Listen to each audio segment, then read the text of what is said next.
도내 코로나19 재감염자가 처음으로 세 자릿수를 넘었습니다. 의료기관 3곳에는 병상이 증설됩니다. 바닷속에 해양 쓰레기가 방치돼 어선 사고의 원인이 되고 있습니다. 오늘 양양에서는 수거 작업이 펼쳐졌습니다. 피서철마다 하수 처리가 어려운 삼척 장호와 용화 일대에 새 시설이 들어서고 있지만 공사 기간이 길어져 올 여름에도 주민 불편이 예상됩니다. 동해시의회가 경제자유구역 망상지구 개발 사업을 정상화해줄 것을 촉구하고 나섰습니다. 여러분 안녕하십니까? 이어서 뉴스데스크 강훈입니다. 도내 코로나19 재감염자가 어제 처음으로 세 자릿수를 넘겼습니다. 도내 재감염자는 지난 11일 19건에서 꾸준히 증가하다 지난 주말을 기점으로 주춤하는가 싶었지만 그제 80명에 이어 어제 129명으로 정점을 찍었습니다. 한편 오늘 오후 6시 기준 신규 확진자는 강릉 279명, 속초 146명, 동해 134명 등 모두 2,141명이며 누적 확진자는 54만 5천여 명입니다. 정부의 코로나19 병상 확대 행정명령에 따라 강릉 아산병원과 원주 세브란스, 강원대병원에 27개 병상이 추가됩니다. 도내 의료기관 3곳은 다음 달 9일을 목표로 중환자 병상 10개, 준중환자 병상은 17개를 증설할 예정이며 현재 12개 중환자 병상이 있는 강릉 아산병원에는 6개 병상이 늘어 모두 18개 중환자 병상이 운영됩니다. 현재 도내 운영 중인 선별진료소는 38개, PCR 검사가 가능한 42곳을 포함해 모두 250여 개의 병의원에서도 검사를 받을 수 있습니다. 우리 눈에 잘 보이지 않는 바닷속에는 조업 중에 손실된 폐어망과 어구들이 많이 가라앉아 있어 바다를 오염시키고 있습니다. 수협이 지역 어민들과 함께 폐어망과 어구를 건져 올리는 사업을 하고 있는데 이틀 만에 25톤이 넘는 쓰레기를 건져냈습니다. 김인성 기자입니다. 양양 남해 앞바다. 바닷속에 폐 통발 어구가 가득 버려져 있습니다. 잠수부들이 이 통발 어구에 선을 묶고 바다에 떠 있는 어선들이 건져 올립니다. 어선들이 건져 올린 폐어망과 폐어구들을 항구로 가져온 뒤 대형 크레인을 이용해 내려놓습니다. 바닷속에 가라앉아 있는 폐어구들은 어선들에게는 치명적인 위험 요인입니다. 배 밑에 그 스크루라는 그 프로펠러가 돌아가기 때문에 폐어구나 어망 같은 경우는 물살에 의해서 그게 올라올 수가 있기 때문에 거기에 걸릴 수가 있어요. 그래서 어선 사고가 날 확률도 있죠. 날씨 때문에 20일부터 시작해 21일 오전까지 건져낸 것만 25톤가량. 이렇게 바닷속에서 건져 올린 폐어구들은 다음 주 전문 업체에서 수거한 뒤 일부는 재활용, 대부분은 소각 처리할 예정입니다. 정부와 지자체에 수협까지 나서 해마다 폐어망과 폐어구를 수거하고 있지만 치워도 끝이 없습니다. 침수역 쓰레기가 약 11만 톤 정도 침수되어 있습니다. 우리 중앙에서도 매년 침적 쓰레기를 수거하지만은 너무 예산도 많이 들고 또 우리 이거를 예산을 주지 않으면은 우리 어민들의 피해가 너무 크니까. 조업하던 어구가 바다에 버려지는 경우는 태풍 같은 날씨의 영향도 있지만 조업하는 어민들에 의해 버려지는 경우도 많습니다. 엉키니까 풀면 사기에는 시간도 많이 걸리고 그다음에 또 힘도 들고 노령인구, 그러니까 나이 많으신 분들이 있으니까 힘이 딸리죠. 그러다 보니까 쉽게 하기 위해서 남의 거를 자르는 거죠.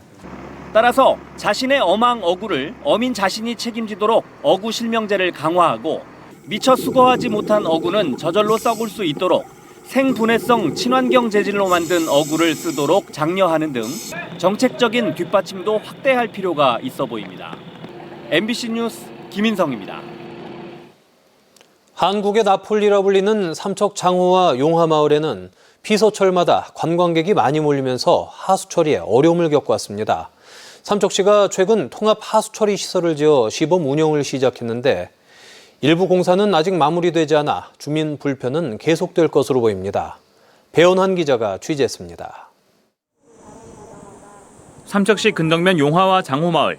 깨끗한 자연환경은 물론이고 케이블카와 레일바이크 등이 인기를 끌면서 여름마다 엄청난 피서객들이 몰리고 있습니다.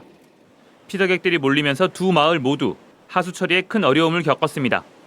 용화와 장호마을의 소규모 하수 처리 시설의 하루 처리 용량은 두 곳을 합쳐도 270톤에 불과했습니다.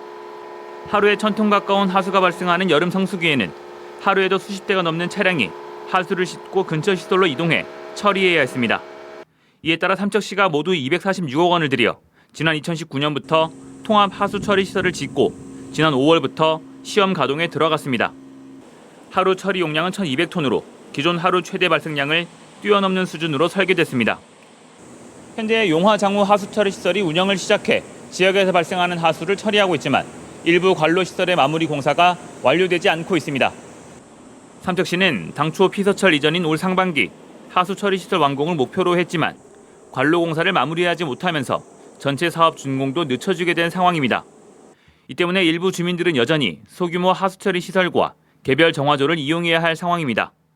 관로가 가정집들도 된 데는 되고 안 된 데는 안 되는데 저희 같은 경우도 5층 건물 같은 경우 샤워장이랑 회센터나 이런 것도 다 정화조로 사용하고 있죠. 전체 하수관로 공사 구간 12km 가운데 93%가량의 공사만 마친 상황으로 피서철 공사 중단과 사유지 동의 등의 이유로 공사는 올해 말쯤 끝날 가능성이 높습니다. 하수 처리장은 지금 준공이 돼서 가동 중에 있습니다. 가동 중에 있고 그 일부 구간 하수 관로가 마무리 안 된 상황이 있어서 사유지 부분이라든지 노선 변경 부분이 있어서 주민과 관광객들의 불편을 덜기 위해 하수 처리 시설이 들어서고 있지만 예상보다 사업이 더디게 진행되면서 올 여름에도 일부 주민들의 불편은 불가피해 보입니다. MBC 뉴스 배현환입니다. 레고랜드 놀이기구가 또 멈췄습니다. 이번에는 4번이나 멈춰섰던 롤러코스터가 아니라 타워 전망대인데요. 승객들은 무려 25m 상공에서 2시간 넘게 구조를 기다려야 했습니다. 이승현 기자가 취재했습니다. 최고 43m, 아파트 15층 높이까지 올라가는 레고랜드 타워 전망대입니다. 타워를 오르내리는 전망대가 25m 높이에서 갑자기 멈췄습니다. 2시간여 동안 갇혀있는 승객을 구조하기 위해 구조대가 긴급 출동해 고가사다리를 연결했습니다. 가까스로 빠져나온 승객들이 간신히 사다리에 몸을 의지한 채 지상으로 내려옵니다. 왜 멈춰있지 하고 지나갔었는데 나중에 찾아보니까 여기 5번, 이제 5번째 사고라고 해가지고 좀 여기를 다시 오게 될까? 이런. 이 사고로 어린이 7명을 포함한 승객 17명과 직원 2명이 공중에 갇혀 오도 가도 못한 채 구조를 기다려야 했습니다. 사고가 발생한 레고랜드 타워 전망대입니다. 작동을 멈춘 지 2시간 반 만에 모든 승객들이 구조됐습니다. 사고 원인은 아직 명확히 밝혀지지 않았습니다. 문제는 전망대 사고도 이번이 처음이 아니라는 겁니다. 레고랜드 측은 전망대가 멈출 때마다 자체적으로 대응해왔지만 이번에는 자체 역량으로 구조할 수 없는 상황이었다고 설명했습니다. 저희가 무리하게 해서 혹시라도 정말 만에 하나라도 이제 위험한 요소가 있으면 안 되니까 일단은 소방서 팀을 빌려서 모든 고객이 대피한 후에 정확한 원인 파악을 하기 위해서 지금 그런 과정이 진행이 되고 있습니다. 레고랜드 멈춤 사고는 외부에 공개된 것만 5번째. 개장 이후 불과 2달여 만에 대표 놀이기구인 롤러코스터가 4번이나 작동을 멈춘 데 이어 이번에는 전망대까지 멈춰서면서 레고랜드 놀이기구를 타도 되는 건지 불안감이 커지고 있습니다. MBC 뉴스 이승현입니다.